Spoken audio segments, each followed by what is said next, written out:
Hi there, and welcome into the first episode of Broad Reach Radio, the Yachting New Zealand podcast. My name is Michael Brown, and I'm Communications Manager at Yachting New Zealand. And we'll look to interview a range of people within the sport, from top sailors of today and yesteryear, through to coaches and officials, and people involved in the sailing and boating industries. We really hope it's informative, entertaining, and educational, simply just as a way for people to feel connected to the sport. Now, this is the first episode, and there are bound to be some teething and technical problems along the way, so please bear with us. But it'd be great to get your feedback or suggestions, and you can email me on michaelb@yachtingnz.org.nz. We'll also look to introduce some regular features along the way, including a section called Worst Wipeout Ever. You can email stories of your worst wipeouts through to michaelb@yachtingnz.org.nz, and the best ones will be shared on the podcast. Well, today we kick off with an interview with two of the world's best sailors. I hope you enjoy. Well, joining us now is Peter Burling and Blair Tuke, and although the pair of them don't really need much of an introduction, just as a recap, the Olympic gold and silver medalists, 6 times 49er world champions, America's Cup winners, and former World Sailors of the Year. But I'm guessing the pair of them, who don't generally sit still for long, might be struggling a little bit with isolation. How are you coping at the moment, Blair, with isolation? Yeah, it's certainly a little bit different than what we've been used to, but adapting relatively well, and I'm pretty fortunate. I'm at home in Kerikeri, so would have never thought to have this much time at home this year, especially. Would have been in Europe right about now, racing the 49er, but yeah, things have changed quickly, and just got to adapt and make the best of it, really. But strange old times. What about you, Pete? Is this the longest break you've had off the water for some time? Yeah, it's definitely been a pretty interesting period, and it's something that it's actually probably not the worst thing in the world to have a few weeks off. Blair and myself definitely run a pretty busy schedule, so it's quite nice to be able to sit back and reflect and try and make some good decisions about what you want to do in the future, but also recharge the batteries for hopefully out the back end. So, Pete, you posted on Instagram last week that this isolation sort of sparked some memories for you of being in your Brunel bubble. 2 years ago, you were heading around Cape Horn at about this time, I think. What are sort of, I guess, the similarities in the present situation to what you faced being on a boat racing around the world? Yeah, well, I think uh, it was obviously pretty funny how the timing worked out, but it was incredibly similar timing to when we went into isolation to when we actually set off on League 7 of the Volvo Ocean Race 2 years ago, which is, for those that don't know, in that edition of the race was the league from Auckland around Cape Horn up into Itajaí, and it's definitely something that on those boats you're effectively are very isolated. In that league, you go past the most isolated point on the globe, which is Point Nemo in the middle of the Pacific Ocean, the furthest point from land. And definitely a few people have probably said to me at the beginning of isolation that this must be quite similar to what it's like in the Volvo Ocean Race, but I think in a lot of ways it's very similar. The same kind of things apply, that you have to obviously look after yourself and your friends and other people that are around, and you are obviously completely isolated and have to do a lot of planning. I was fortunate enough our boat captain did a fair bit of it, but around food and the likes, you're taking everything you need for that whole journey.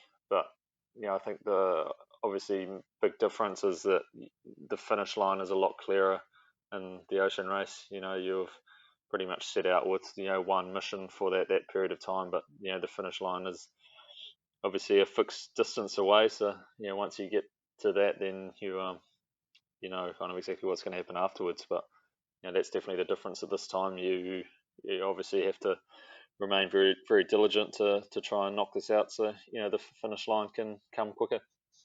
Well, I guess that's what I'd like to talk to you about today, the Volvo Ocean Race. There's so much uncertainty with your other sailing right now, namely the America's Cup and the Olympics. But it'll be a useful exercise and really interesting, I'm sure, just to sort of cast our minds back to the Volvo Ocean Race of 2018. And just, I guess, maybe just as a scene setter, what do you both think of? What's the first thing that comes to mind when you think back to that race, Blair? I think probably the first thing that comes to mind thinking about the Volvo would be just the adventure, really.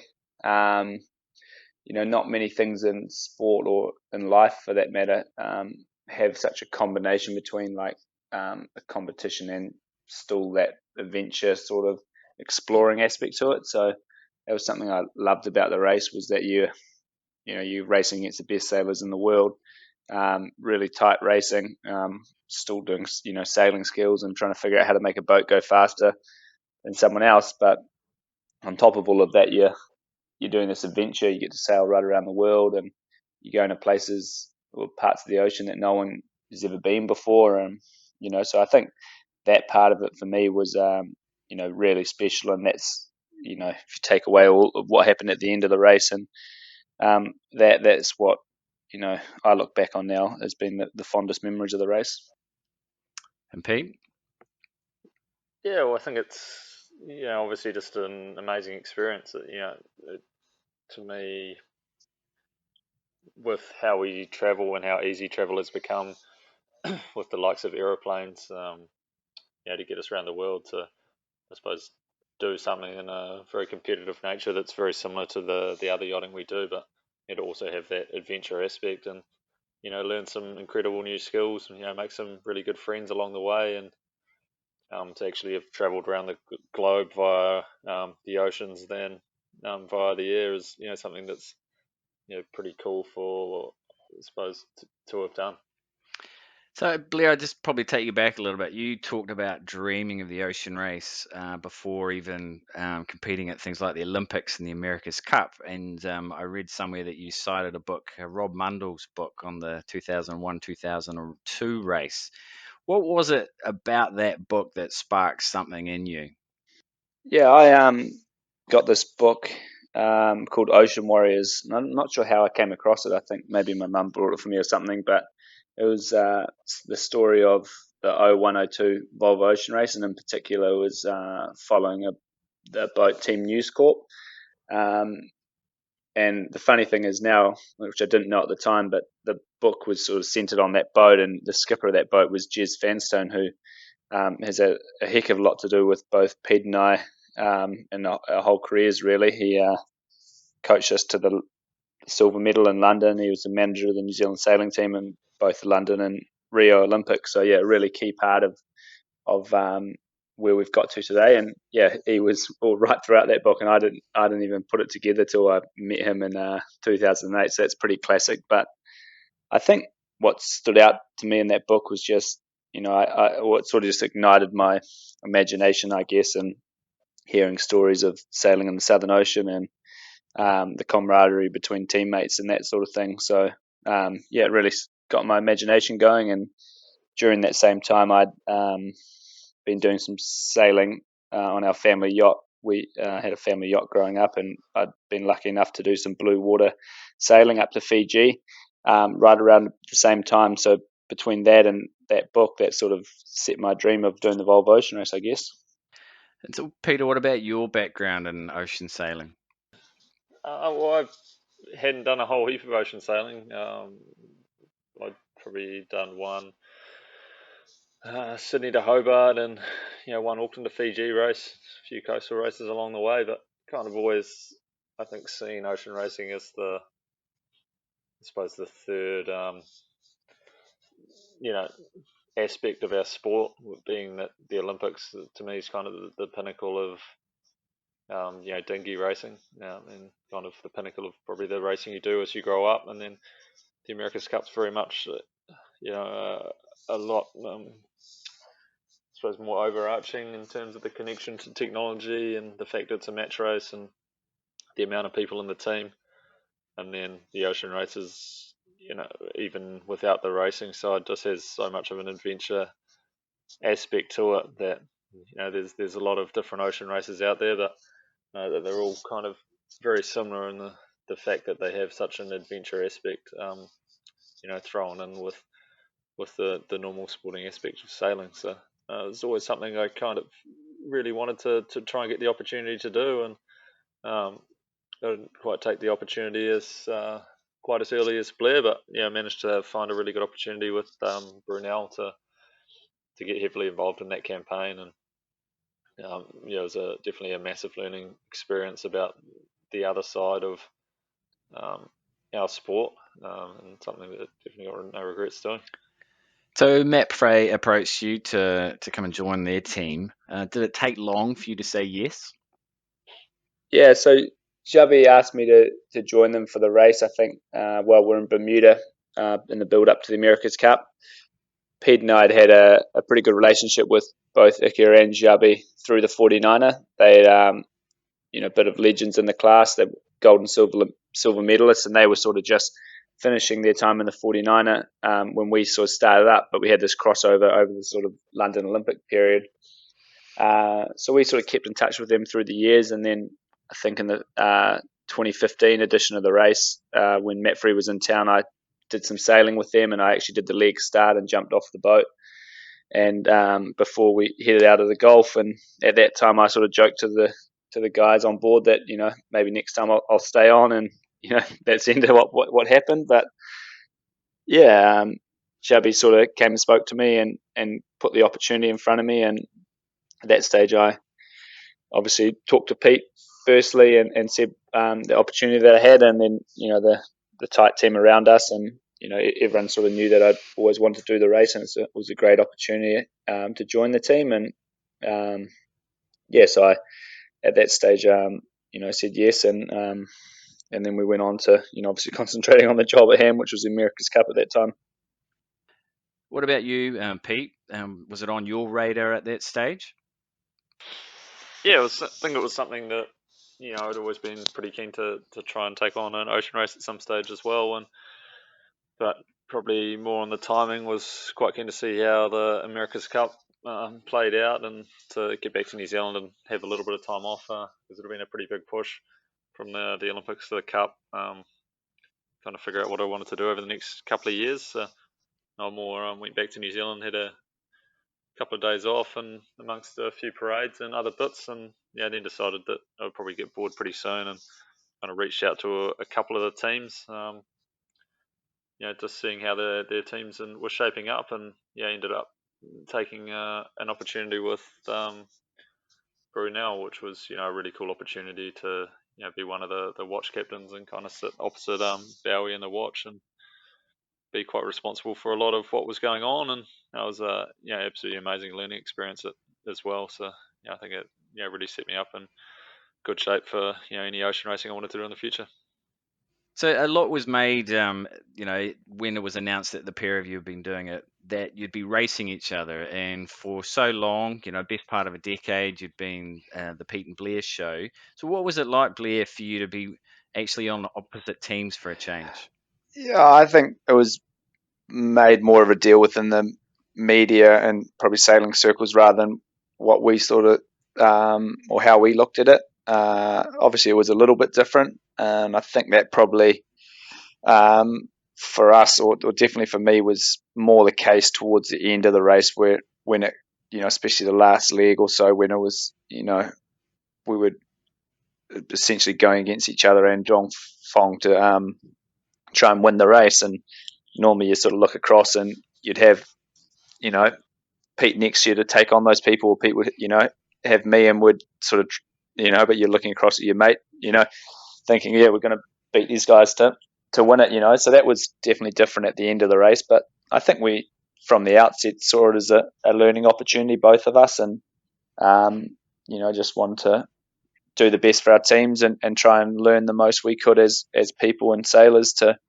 be better for the experience. So I think, looking back now, that's definitely how we how that opportunity and the experience of doing the race sort of played out.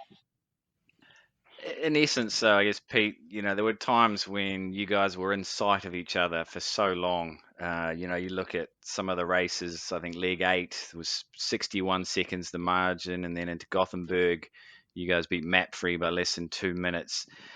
You know, what impact did that have to have boats so close to you all the time? Yeah, well, I think kind of touching on what Blair said there, there's obviously 7 teams in the race, and so often in nearly all the leagues you'd have one within your AIS range, and unless you'd had a really good leg or a really bad leg, pretty much the whole way, and that was just kind of probably one of the things that made it really fun, and but obviously incredibly intense, is that you could pretty much tell every 6 hours, or whether you'd gained or lost, or even on a shorter time period than that. If you had someone tracked on AIS, then you could pretty much tell live whether you tracked or lost, and trying to get that nth degree out of the boat. And in terms of performance, was definitely something that you had to get very good at, switching on and off, and really trusting your teammates, and knowing when you had to put in a massive effort, or when you could just back off and rest, and things would be all right. And that was definitely a pretty cool race on the whole for that. Everywhere in the world you went, you were having close engagements with other boats, and I can remember a few crosses in the Southern Ocean where you're thousands of miles from anywhere, and you're pretty much having to decide whether you're going to cross or go behind someone, and plenty of breeze in the dark in the middle of the Southern Ocean. And they're definitely situations that if you were sailing around the Cairns would seem pretty normal, but it definitely seem pretty foreign when you're that far from land and you've been racing for that long. So were there times, Blair, when you could actually call out to other teams, and was there a bit of banter on boats in those moments? Yeah, there's certainly times like that. I think the ones in the Southern Ocean, like Pete mentioned, are pretty surreal, and there were some good ones at the start of the Southern Ocean League from here to Cape Horn, where we were all pretty close, and I think that's the one Pete was talking about. That a real close one with, I think, Dong Fong, and we were closest to someone else at that stage, and there was like 5 of us jibing back and forth, so that was pretty crazy. And then we had the close jibing battles with Dong Fong in the Southern Ocean League before that. But those ones you can't really, the boats, you're going pretty fast, and you don't really yell out. But certainly in the doldrums, I think we had one, Pete, when we're coming back down to Auckland, we were pretty close to you guys and had a bit of banter, like a boat length apart or something, going about 0.1 of a knot. So in those situations, you can yell out to someone. They kept on trying to roll over top of us or something. We're trying to tell them where New Zealand was. Go the other way. Maybe it worked. Yeah. Pete, Bauer Becking said in one interview that they had to rein you in a little bit because you're often sailing on what he called the red line. I mean, how hard was it for you, to, I guess, to find that balance or to dial things back? Because I'm guessing, put you on an America's Cup boat or a 49er, you're trying to find that nth degree of speed all of the time. Yeah, well, I think in all aspects of sailing, you do have to dial it back a bit at times, and it's one of our main roles in the cup boats also for Blair and myself, is to make sure making sure we're keeping the boat in one piece, and monitoring everything that's going on to push it as hard as we can, but also keep within the bounds of what it's designed to do. And that's something that I think if you look at the ocean race, definitely at the beginning of the race we definitely weren't pushing the boat hard enough on Brunel. And if you compare kind of what we're comfortable doing at the end of the race to what we were comfortable doing at the beginning of the race, there's a massive difference between that. So it was something that obviously I was always more on the pushing side than the backing it off side, and Bowie was probably slightly more on the conservative side than I was. But it's also something that everything carries a little bit of risk as well. Whether you're trying to put a reef in before a squall, and there's always risk in actually putting a reef in and out, or furling a sail, leaving it flapping for 4 or 5 minutes while you furl it, and big breeze puts damage on gear as well. So for everything there is obviously you have to trade off exactly what the benefits are versus the risk, and it's pretty incredible how those I suppose trade-offs changed during the period of the race. And I guess those risks were probably brought home when news of John Fisher was lost at sea on the leg between Auckland and Brazil. Blair, what impact did that have on you and those on Mapframe? Yeah, that morning we got the news come through that Fish had been lost overboard was certainly the toughest of the whole race. That the conditions we were in at that stage were probably, I'd say, the toughest that we faced in the whole race. I mean, that Southern Ocean League in general was really windy and big waves, but in particular that morning was pretty gnarly. Personally, I'd just woken up to we were about to do a jibe, and I heard the news at that stage that he'd been lost overboard, and we didn't know that they hadn't found him at that stage. But you turn around at that point and look behind the boat, and it's massive waves, and you sort of know getting back in those conditions is next to impossible. So really somber mood on board our boat. I think something for us that we were quite lucky with to help get us through it is that we had issues of our own going on with the mast track and sort of damage to the mast and the sail even then. So that sort of, we were kind of concentrating on making sure we were getting out of it in one piece as well. So that helped us to get through. But that was all you could really do, was to concentrate on yourselves and make sure your teammates are looked after and look after the boat and get out of there, really. But really, really somber morning, and I guess just hit home just how real it is. And I think it was pretty challenging for everyone on shore at that stage as well. So, were the times, Pete, when you felt scared or vulnerable out in the race? Yeah, well, I think everything's relative. There obviously is a fair bit of risk, and that was probably like Blair said, the time that everything hits home the most is when something has actually happened to one of the teammates during the race, and really makes I suppose puts everything into perspective, that that something there's obviously the risk that everyone talks about the whole time, but to have the worst happen, there's really sad, and the mood upon our boat was definitely very somber for a couple of days post that. And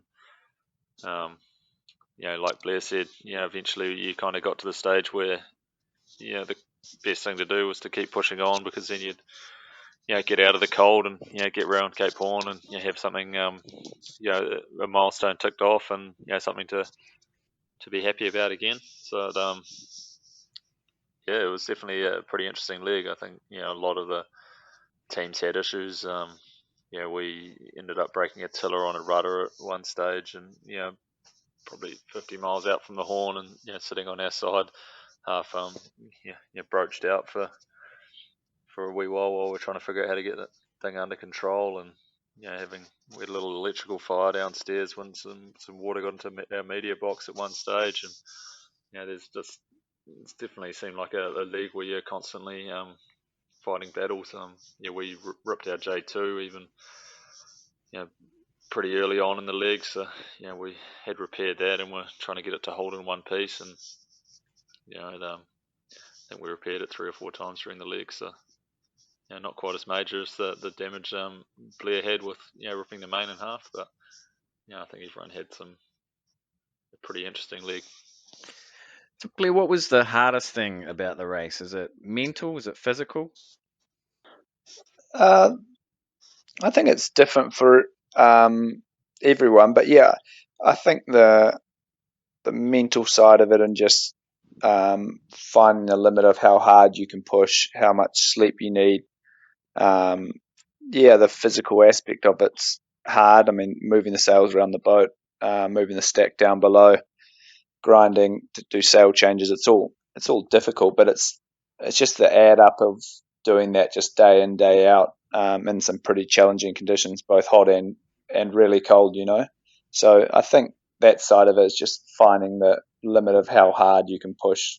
Probably the more the mental side is what I really learned a lot about myself, I think, and that's certainly what you see the people that have done the race a few more times. They sort of know that, like Pete mentioned earlier, know when you're going to push hard and when you need to and when you can try and bank some sleep and stuff like that. So were there ever, Pete, any times that you'd have a downtime? What would you do to pass the time? If you had downtime, you'd generally be asleep. It's definitely something that it's quite hard probably from looking at the outside in, but I can only probably can remember like one or two off watches where you were rested enough you kind of couldn't really get to sleep, and they were generally in the doldrums where it was incredibly hot as well, and you'd end up just kind of hanging out in some shade up on the bow somewhere. But for 90% of the legs, there's so many times where that if you're more rested, the crew's probably more willing to wake you up to get you to give them a hand with something when you actually need more people to make something happen faster. And definitely on our boat we made a massive effort to try and make sure we were resting people, and we're kind of down to more like 3 people on deck for times that were easy, and trying to have more people asleep, because it was actually the cool thing about the Volvo 65 was you were the most riding moment when you were in the bunk. So as soon as you were out of the bunk, you were actually, unless you were doing something to be help the boat go faster, you were kind of making the boat go slower. So, and then also to make sure as soon as something was going on, and if you were going to be quicker to do that maneuver, or that furl or whatever, with more people on deck, then you'd get more people up. So amazingly, it all came down to the final leg when Matt Brunel, Dong Fong were all basically level on points heading into that final leg. Blair, what was that like for, you'd raced all the way around the world and you had a short sprint to the finish line, but it all came down to that last leg. What was that like? Yeah, it was quite a cool emotions, I'd say, before we left, knowing that you sort of got this sprint, still a relatively long way, but in comparison to where we just come from, a sprint, you're also, I mean, some of the other legs you're going through the Southern Ocean and stuff, so you're preparing for some pretty challenging times, but that leg, you're preparing for basically 3 days of not sleeping. So you're sort of a little bit anxious of that a little bit, but I think once we got into it, it was just, or certainly on our boat, it was quite a different mindset than the rest of the time. It was just pushing the whole time, and that some people rested, but for the most part, there was such a big push. We were having a super close battle with Dong Fong for probably 2/3 of the race. So until we split, basically, so that sort of helped us to keep pushing. But yeah, the decision which ultimately cost us the race was something that sort of comes back on, plays in your mind a lot, and how we could have done it differently. But at the end of the day, it was a 50-50 call as to which way you want to go around the TSS, and we decided to go one way, and those other guys went the other way, and they were right. So you kind of have to live with it. What about for you on board Brunel, Pete? Dong Fong took the inside route and you guys went the outside. Did you think they'd taken a risk? Yeah, well, we didn't actually start the leg in the best shape, so we were kind of, had a really bad, I suppose, part from the run down from Norway to Denmark, and so we were a little bit behind. But we kind of took a bit of a risk before that to set up quite high, and probably made our decision, almost or a lot before Blair's. They did on Maffrey, and Dong Feng seemed pretty committed to go low the whole time. to actually manage to sneak in front of Blair on Maffrey for a lot of that reach down the end, and then we kept kind of committing out to sea while Maffrey went a bit more down the middle. Once we were past the TSS, hoping the shift would come through, which never really came, and so that's probably why we ended up third. But no, it's definitely something that I think it was always going to be a bit of a flip of the coin in that last leg. So if you couldn't, split the boats from the amount of sailing they'd done over the last whatever it was 8 months, it was always going to end up being decided by something that you're probably going to have some regrets as to not making a different decision. And I think for us, I probably look more back at the beginning of the race, looking at how many easy points we'd let slide go in the first couple of legs that could have so easily gone the other way. And we had on Brunel a very good second half of the race and didn't let too many points slide that shouldn't have. But definitely kind of probably look back regretting that we didn't manage to get some slightly better results early on. So Blair, how did you cope with not winning? You basically won everything you touched for a number of years. Second terrific result, but especially as you've been leading for so long, was it a difficult thing to swallow? Yeah, it was pretty difficult, and I think um, you know mine and Pete's sort of how we approached that last leg had been different, and like Pete mentioned, they'd done amazing to come back in the second half of the race, so they were really the outsiders to win, and they sort of thoroughly deserved if they could have done it. But for us, we'd led for a big portion of the race, and we had some two bad legs for us with the double point legs, first Southern Ocean and the Atlantic, which really cost us ultimately. But we started sailing well at the end again, and I think the disappointment for me was a lot of the people on Maffrey and within the team had tried really hard to win the race for Spain. A number of times, a lot of them been involved with Telefonica campaign, who people recall came pretty close to winning. Probably similar to how we ended up going. So yeah, pretty gutted for all the people there. And just it's always going to be tough if it comes down to so close. I think if you knew 2 or 3 legs before that you weren't going to win, then that would be obviously a lot. You'd have more time to sort of let those emotions play out, but it obviously came crashing down for us pretty fast, being that we had about 20 minutes before the finish to sort of try and soak it all in. I just want to talk to you, I guess, what the impact has had on you as both people and sailors. So Blair, I guess just firstly, what impact did it have on you as a person, this race?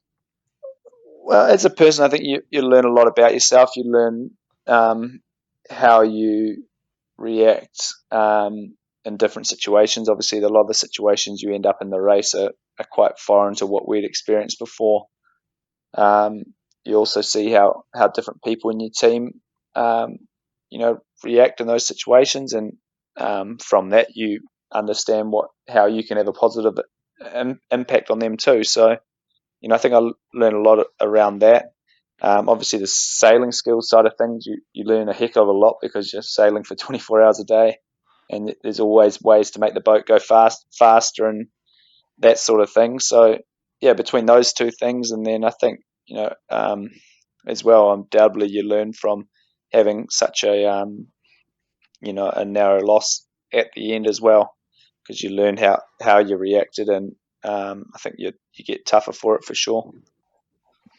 What about you, P? What impact has it had you as a sailor?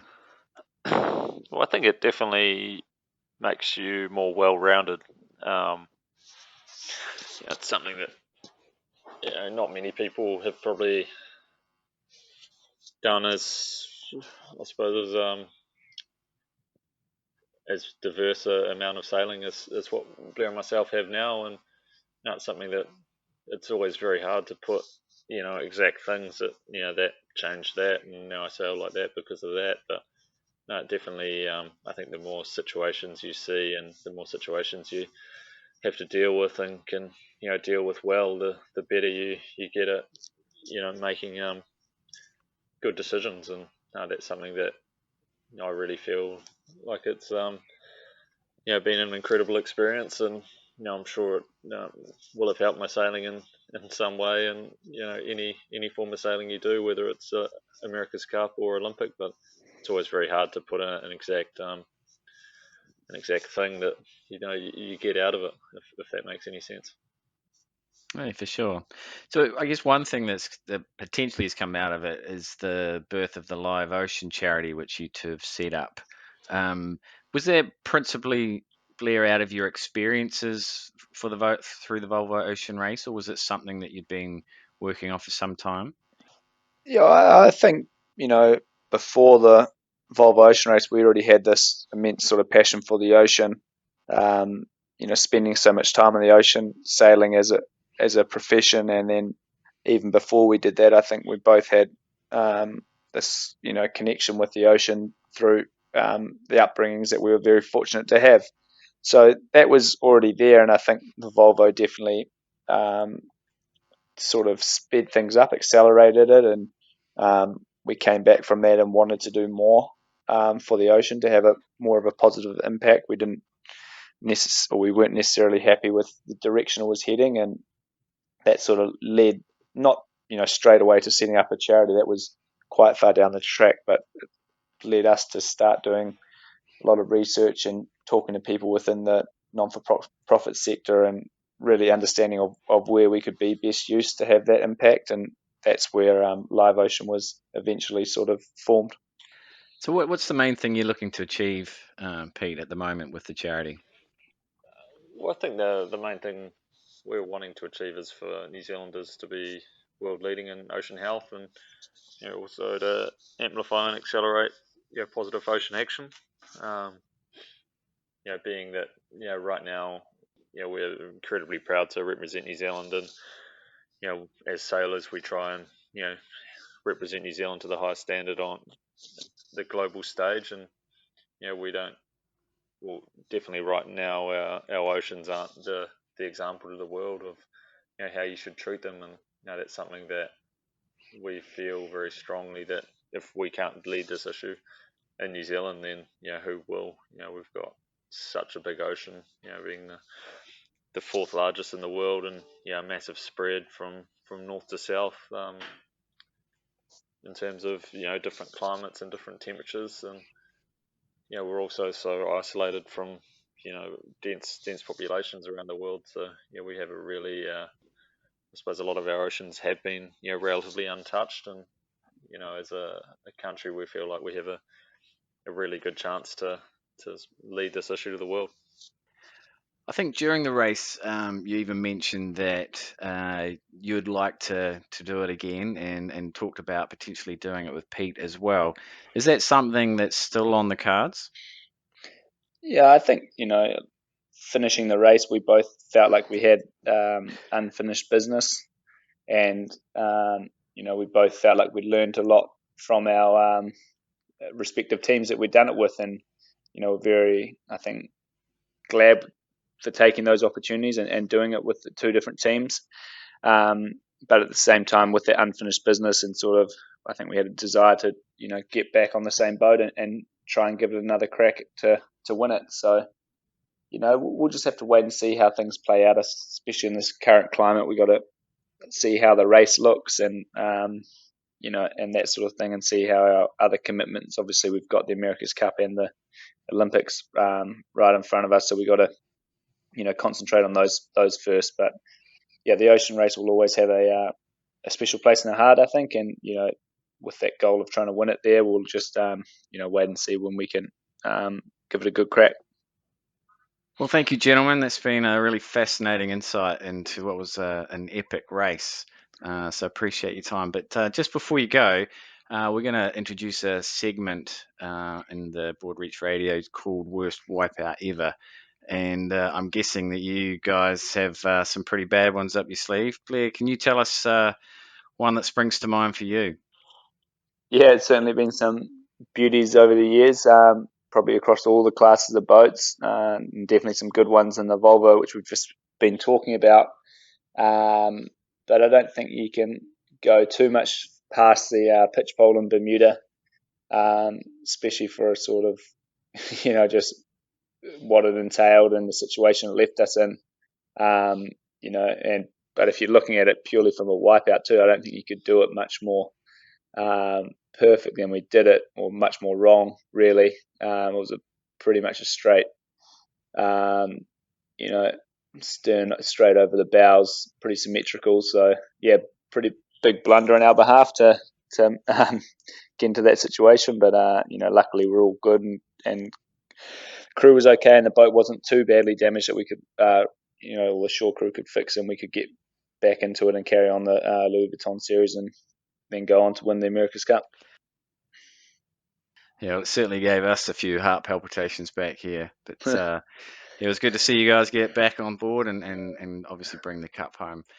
Again, thanks for your time. It's been a great way to kick off the podcast, and hopefully we'll have you go on again sometime soon. Yeah, thanks for having us. Well, there you have it. There's the first episode of Broad Reach Radio. Hope you've enjoyed, and we look forward to bringing you another one next Friday.